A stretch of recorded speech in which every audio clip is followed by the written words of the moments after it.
July 29th, 1944. 09:30. The sun beat down on the dense bocage near the shattered French village of Le Loret, Normandy. Sergeant Frank "Dusty" Rhodes, a 20-year-old tank commander from Ohio, squinted through the periscope of his M4 Sherman, nicknamed Desert Fox. The air was thick, a volatile mix of damp earth, cordite, and the sickly sweet smell of ruptured fuel lines from yesterday's fighting. A low, rhythmic growl, heavy and mechanical, vibrated through the Desert Fox's hull, a sound not born of their own engine, but of something vast, powerful, and utterly terrifying approaching from the tree line. "Gunner, traverse left. Target can't see it." "Sounds like a damn freight train," Dusty yelled into the intercom, his voice cracking with a mixture of fear and adrenaline. Private First Class Tony Moretti, the gunner, wrestled the hand controls. "Blind, Sarge. Too much foliage." Suddenly, the monstrous shape emerged. It was a German Panzerkampfwagen Vieh, the Panther. Its long-barreled 75mm KW K-42 L-70 gun, a weapon specifically engineered to punch through the armor of any Allied tank, seemed to stare directly at them. It moved with an arrogant, unhurried precision, its thick, sloped frontal armor making it appear invincible. The sight was a sickening reminder of the technological mismatch they faced. 100 yards to their flank, the Sherman King of Spades dared to fire first. Its 75mm round, the standard M72 armor-piercing shot, struck the Panther's glacis plate with a sharp clang, showering sparks. It was a minor irritant, nothing more. The Panther didn't even slow down. Then came the return fire. The sound was not a crack, but a deafening, metallic rip, the unmistakable scream of a high-velocity shell. It hit the King of Spades with explosive force, not penetrating, but shearing off a track and jolting the turret. Before the American gunner could reload, the Panther fired again. This time the round found the thinner side armor just behind the front bogie. A colossal orange flash erupted, followed by a torrent of black smoke. The Sherman's internal ammunition racks, stored in unprotected compartments, had been instantly breached. The crew compartment became an inferno. The King of Spades wasn't just burning, it was blazing, resembling a giant, overturned lantern. A mile away, peering through the commander's cupola of his Panther, Goliath, Oberleutnant Klaus Richter, watched the pyre. He took a long drag from his cigarette, a small, grim smile playing on his lips. "There goes another one of the Americans' Ronson lighters," he muttered to his loader, Hines. "They burn so quickly, don't they? Such thin skin." The nickname Ronson, after the popular brand of American cigarette lighter that promised "it lights the first time, every time," had spread quickly through the German ranks.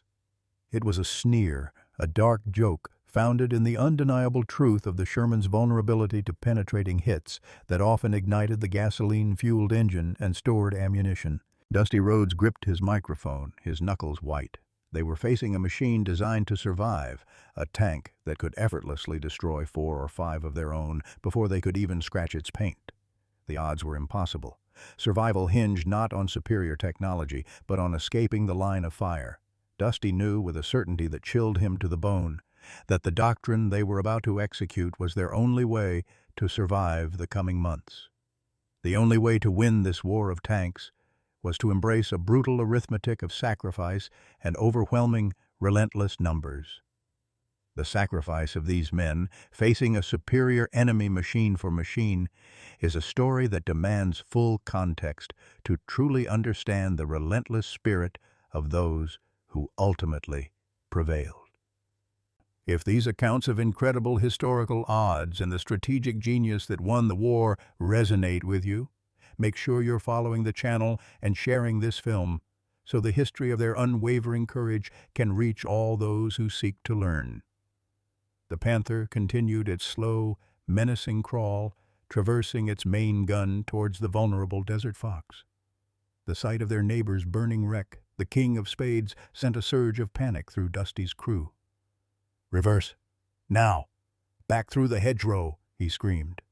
The Sherman lurched backward, its tracks clawing for purchase in the soft Normandy dirt.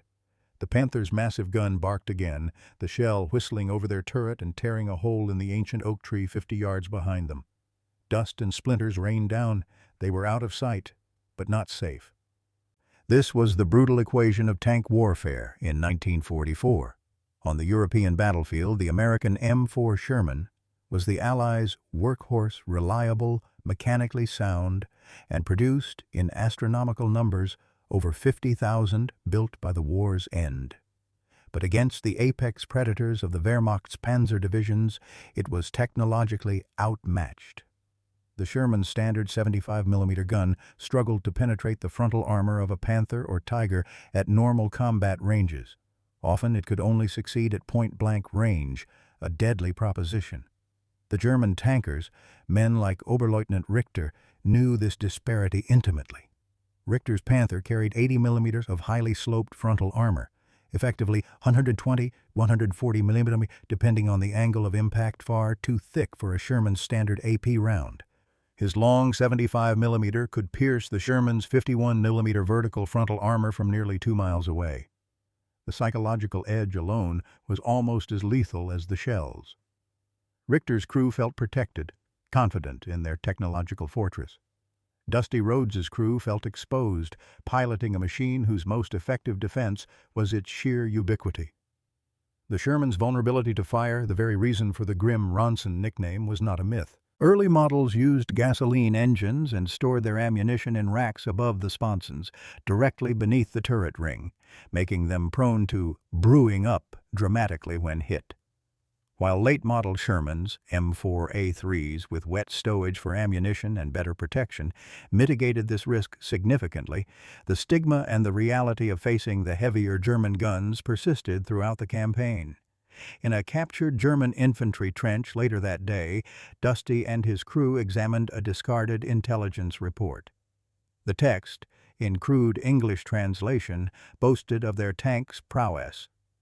The superiority of our heavy tanks, the Tiger and Pantherus, such that one of our machines can generally take out 4 or 5 of the enemy's American types. They are thin-skinned and burn quickly. This German overconfidence was built on empirical data from engagements in the East and in Africa. They had correctly assessed the tactical quality of the American tank. But tactical quality, as the strategists in the American First Army headquarters were rapidly realizing, was only one side of the coin. The U.S. had a doctrine that superseded the need for a technically superior tank. They understood what Hitler's war machine, with its fetish for engineering complexity and high unit cost, could not. That war was not won on the balance sheet of individual tank armor and penetration figures, but on the balance sheet of production, logistics, and total overwhelming force. The solution, forged in the brutal fires of early Normandy defeats, was an uncomfortable but necessary one for the American tankers. Never fight fair. August 4, 1944. A briefing tent, thick with cigarette smoke and the smell of wet canvas, near St. Lo. Colonel David Hammer Hayes, a man who habitually rubbed the scar over his left brow, stood before a map, his pointer stabbing at a line of advance. "Gentlemen, we're done losing 4 men for every Kraut tank," he stated, his voice flat and hard. "We can't build a Tiger, but we can build 4 Shermans for the price of 1, and we can deliver 5 times the rounds. That is our advantage. We will use it." The new doctrine was radical, cold, and utterly logical. It was called by the grim, unofficial name, the brutal arithmetic. The core tenet was simple. Never engage a German heavy tank Panther or a Tiger with a single Sherman, and ideally, never engage 2-on-2.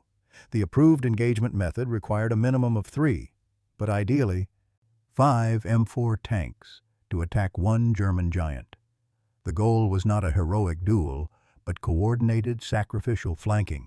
The operation was to proceed as a textbook swarm. The lead Shermans, often designated sacrificial lambs, would drive straight toward the German tank, firing rapidly and erratically. Their job was to draw fire and fix the German turret's traverse speed, a notoriously slow process on the Tiger. While the German commander and gunner were preoccupied with the immediate threat and the slow, arduous process of aiming their heavy gun, the flanking Shermans would move at full speed through the hedgerows, aiming for the thin, unsloped side armor, or better yet, the rear engine deck where they could hit the transmission. On August 12th, Dusty Rhodes and the Desert Fox found themselves executing this doctrine near the Falaise pocket, pushing toward the village of Argenton. His company, A Company, had been reduced from 17 tanks to 11 in a matter of weeks. They were hardened and they were scared, but they understood the mission.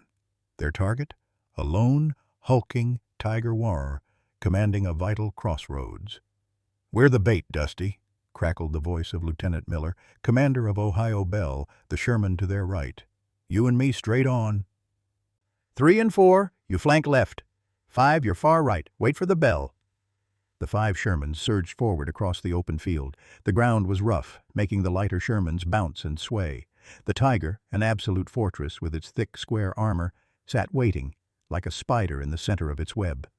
It was impossible not to feel the terror of approaching an enemy whose first shot could end your life and turn your tank into a blazing tomb. The Tiger's muzzle flashed, not at Desert Fox, but at Ohio Bell. The 88mm shell hit the Sherman's turret ring with a horrific, grinding crunch. The whole tank shuddered violently, then erupted in the familiar black smoke. Lieutenant Miller and his gunner were instantly killed. But the sacrificial fire had worked. The Tiger was fixed, its great turret slowly tracking the surviving Desert Fox. "Now!" Dusty roared into the mic, his eyes burning with vengeful fury. To the left and right, the remaining 3 Shermans broke cover, engines screaming, traversing hard. The Tiger's commander was now faced with 3 moving targets, all converging rapidly. He had to make a choice of which to engage, and his gunner needed time to manually adjust the heavy gun. The sheer volume of fire from the Sherman's 2 guns blazing at once was overwhelming the German crew's sense of tactical priority. This was the moment of arithmetic reckoning.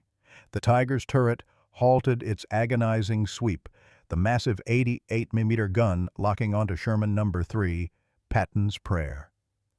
The crack of the muzzle blast was instantaneous, and the ensuing impact was sickeningly familiar.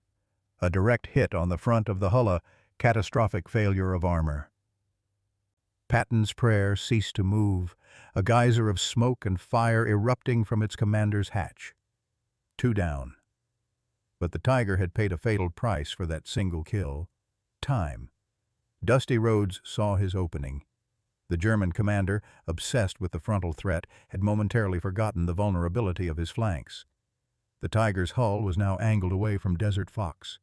"Moretti, traverse full right. AP shot. Side armor directly behind the main turret. Fire on my command," Dusty screamed. The distance was now barely 50 yards. They were so close Dusty could see the soot staining the Tiger's heavy steel. The roar of the American tank engines and the constant rattle of machine gun fire from the Sherman's coaxial mounts, designed to suppress German infantry, created a cacophony of metal and noise. Fire! Moretti squeezed the trigger. The 75mm armor-piercing round shot out, a projectile of raw kinetic energy. It struck the Tiger's flank, the spot where the thick main armor tapered to meet the engine deck. There was a sound less like a clang, and more like a massive, violent tear of metal followed by a bright, contained flash of fire. Inside the Tiger, Hauptmann Dieter Steiner was thrown against the periscope block.